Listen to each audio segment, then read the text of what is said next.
الحمد لله القائل تبارك الذي بيده الملك وهو على كل شيء قدير الذي خلق الموت والحياة ليبلوكم أيكم أحسن عملا وهو العزيز الغفور أشهد أن لا إله إلا الله وحده لا شريك له وأشهد أن سيدنا محمدا عبده ورسوله أرسله الله بشيرا ونذيرا اللهم فصل وسلم وبارك على سيدنا محمد وعلى آله وأصحابه صلاة يطبئها روحا وريحانا أما بعد فيا عباد الله اتقوا الله حق تقاته ولا تموتن إلا وأنتم مسلمون إخواني المسلمين.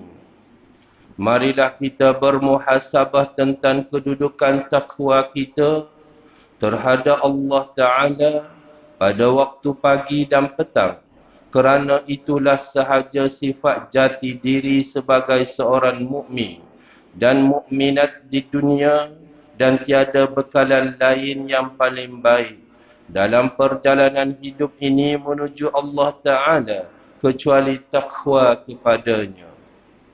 Ikhwanil muslimin, sebagai seorang mukmin, kita sedia maklum dan yakin segala kejadian suka duka sama ada disedari atau tidak, bahkan walau apa sekalipun terjadi, semuanya itu adalah dengan iradat dan kehendak Allah. Allah Maha mengetahui segala hikmah dan rahsia-rahsia kejadian di dalam kehidupan ini. Sebagaimana firman-Nya, awala yarawna annahum yuftanuna fi kulli 'amin marratain aw marratain. أولا يرون أنهم يفتنون في كل عام مرة أو مرتين ثم لا يتوبون ولا هم يذكرون. Surah At-Taubah ayat 126. Artinya, dan patutkah mereka berdegil tidak mahu memperhatikan bahawa mereka dicuba dengan berbagai-bagai bencana pada tiap-tiap tahun, sekali atau dua kali, kemudian mereka tidak juga mahu bertaubat, dan tidak pula mereka mahu beringat dan insaf. Ikhwanil muslimin, kita sering mendengar berita-berita mengenai bencana alam yang berlaku, sama ada banjir besar, keganasan, peperangan, tanah runtuh yang mengakibatkan kematian bermacam-macam lagi, peristiwa sedih dan menyayat hati yang memakan korban yang begitu ramai. Negeri kita bersama-sama beberapa negeri yang lain di pantai timur juga sedang merasai akibat dan kesan daripada banjir yang melanda secara mengejut. Ada di setengah kita merasakan kejadian ini seperti malapetaka yang berlaku disebabkan fenomena alam, iaitu berlaku melalui proses alam secara semula jadi. Tetapi kita umat Islam yang beriman kepada Allah tentu yakin bahawa alam ini adalah makhluk Allah yang tidak dapat melakukan apa-apa bencana kecuali dengan kehendak Allah. Bukit bukau gunung kanan tidak boleh bergoyang dengan sendiri. Hujan tidak boleh turun walaupun setitik ke bumi. Dan lautan tidak akan bergelora dengan sendiri. Semuanya itu berlaku atas kehendak Allah Subhanahu wa Ta'ala sebagai Tuhan penguasa alam ini.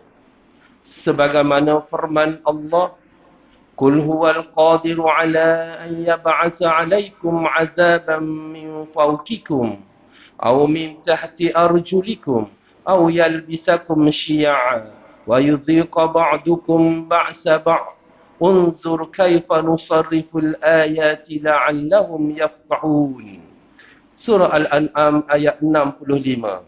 Artinya, Katakanlah wahai Muhammad, dialah yang berkuasa untuk menghantarkan kepada kamu azab seksa, bala bencana, dari sebelah atas kamu atau dari sebelah bawah kaki kamu.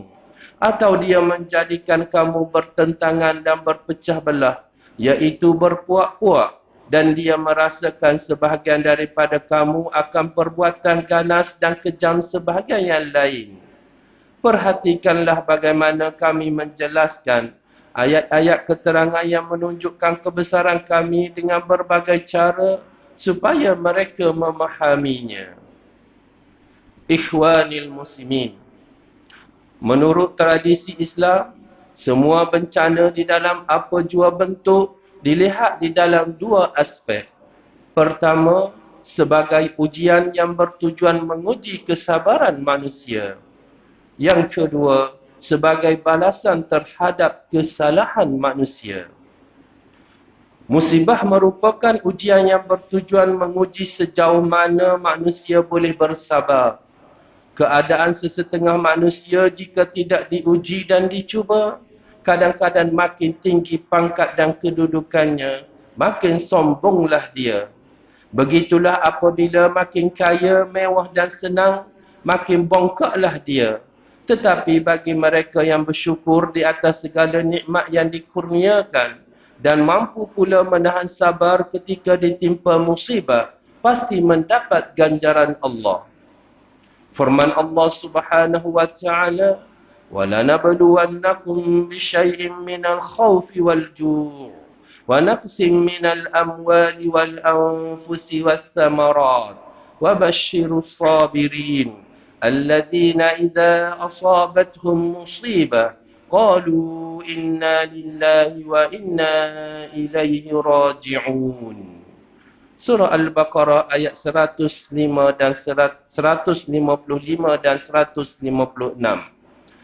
Artinya, demi sesungguhnya kami akan menguji kamu dengan sedikit perasaan takut kepada musuh dan dengan merasai kelaparan dan dengan berlakunya kekurangan dari harta benda dan jiwa raga serta hasil tanaman. Dan berilah khabar gembira kepada orang-orang yang sabar, iaitu orang yang apabila mereka ditimpa oleh sesuatu kesusahan, mereka berkata sesungguhnya kami adalah kepunyaan Allah dan kepada Allah jualah kami kembali. Ikhwanil muslimin, sesuatu musibah yang menimpa ada ketikanya merupakan pembalasan Allah di atas segala kemungkaran yang dilakukan di atas muka bumi ini. Ia adalah peluang bagi kita menambah keinsafan dan ketakwaan. Kenapa sesetengah kita sangat serong apabila sesuatu malapetaka yang terjadi dikaitkan dengan balasan Allah terhadap kemungkaran yang dilakukan. Bahkan orang yang mengaitkannya dianggap sebagai cetek fikiran, zalim dan berbagai tanggapan negatif. Pada mereka kalau benar ia adalah pembalasan Allah, apakah dosanya golongan seperti kanak-kanak yang juga turut menjadi mangsa? Marilah kita perhatikan satu firman Allah. Wattaqu fitnatan la tusibanna allazina zalamu minkum khassah. Surah Al-Anfal ayat 25. Artinya, takutlah fitnah azab yang bukan sahaja menimpa orang yang zalim daripada kamu sahaja apabila ia diturunkan. Ayat ini menjelaskan bahawa azab yang ditimpakan kepada perbuatan orang yang zalim akan menimpa semua orang di sesuatu tempat, tanpa mengira sama ada kanak-kanak atau dewasa, orang baik atau orang yang zalim. Oleh sebab itu, semua Muslim mesti berperanan di dalam menegakkan amar ma'ruf dan nahi mungkar di tempat masing-masing. Ikhwanil muslimin, syukur kepada Allah kerana kebanyakan tempat di negara kita masih selamat, sekalipun ada yang terkorban akibat bencana-bencana tersebut. Tetapi tidaklah terus membawa kepada petaka besar. Sebab itu janganlah sesekali kita lupa dan lalai untuk mensyukuri nikmat-nikmat Allah yang diterima secara berpanjangan ini. Mudah-mudahan kita tidak termasuk dalam golongan orang yang dimurkai Allah. Ikhwanil muslimin, di kesempatan bencana yang belum benar-benar berakhir ini, marilah kita sama-sama menempuh, mengharungi dan menerima ujian-ujian dari Allah dengan penuh redha dan tawakal. Marilah sama-sama kita menghulurkan apa sahaja sumbangan dan bantuan, meringankan keperitan yang dirasai oleh mangsa-mangsa yang terlibat di dalam bencana-bencana tersebut.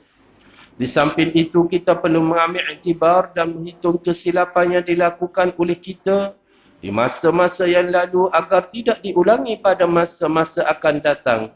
Di samping memperbanyakkan taubat dan menyerah diri kepada Allah, mudah-mudahan kita beroleh kejayaan hidup di dunia dan akhirat.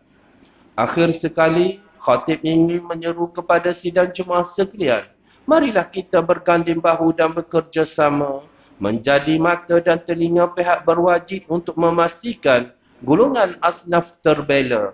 Sesungguhnya gabungan padu dan kerjasama utuh semua pihak akan menghasilkan satu natijah yang terbaik untuk manfaat umat Islam di negeri Kelantan, terutamanya golongan yang memerlukan. Pada masa yang sama, pihak Majlis Agama Islam dan Adat Istiadat Melayu Kelantan MAIK bersedia menerima apa jua cadangan dan pandangan bagi memperbaiki kelemahan yang ada serta mempertingkatkan keupayaan dalam penyaluran bantuan demi kesejahteraan rakyat di negeri Kelantan.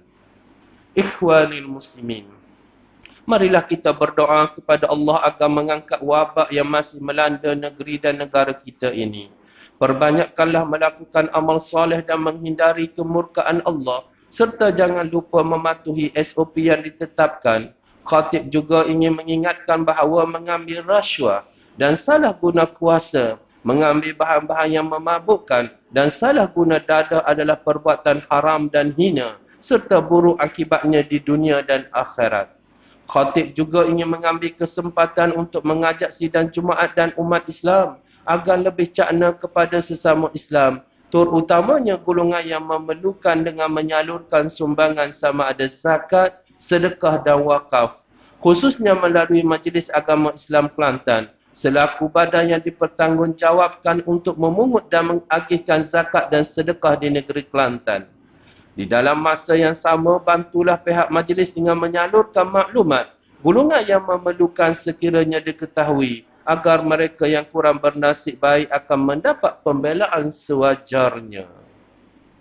Wal 'asri innal insana lafi khusr illa alladhina amanu wa 'amilus shalihat wa tawasaw bil haqqi wa tawasaw bis sabr. Artinya, demi masa, sesungguhnya manusia itu dalam kerugian, kecuali orang yang beriman dan beramal soleh. Dan mereka pula berpesan-pesan dengan kebenaran serta berpesan-pesan dengan sabar. Barakallahu li wa lakum fil Qur'anil azim. Wa nafa'ani wa iyyakum bima fihi minal ayati waz zikril hakim. Wa taqabbala minni wa minkum tilawatahu innahu huwas sami'ul alim. Aqulu qawli hadza wa astaghfirullah li wa lakum wa li jami'il muslimin wal muslimat wal mu'minina wal mu'minat fastaghfiruh فيا فوز المستغفرين ويا نجاة التائبين.